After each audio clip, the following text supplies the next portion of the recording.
I don't read this at all as the U.S. is abandoning all its allies and partners. I mean, this is a very marginal case, whereas Taiwan is a case that the U.S. has had a deep, very productive, mutually productive relationship with for over 70 years. And if the U.S. were to abandon Taiwan, it would be on the level of, say, pulling out of NATO or abandoning Japan. I mean,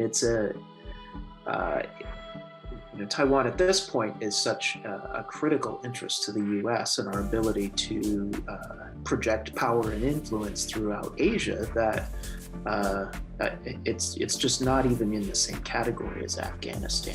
Afghanistan was a choice. Taiwan would be a requirement if we had to intervene on Taiwan's behalf. Defending a country against a threat, whether it's internal or external, is ultimately something that depends on the people in that country to do.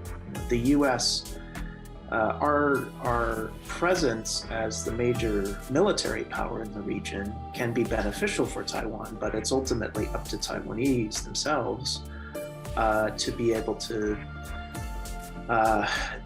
be organized and to be efficient and to be committed to their own defense.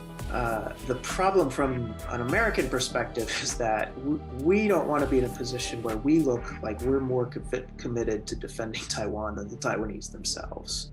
And so if there's one lesson you can take away from Afghanistan, it's that. Don't be in a position where the patron,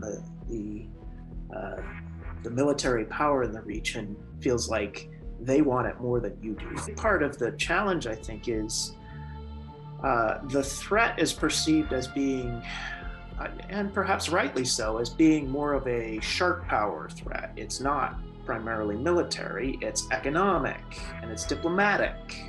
And there's all kinds of restrictions or influence operations that the PRC engages in against Taiwan that don't kill anyone, they don't destroy any property, but they're a way to kind of execute a long-term strategy to pressure Taiwan without raising the conflict to the level of actual death and destruction.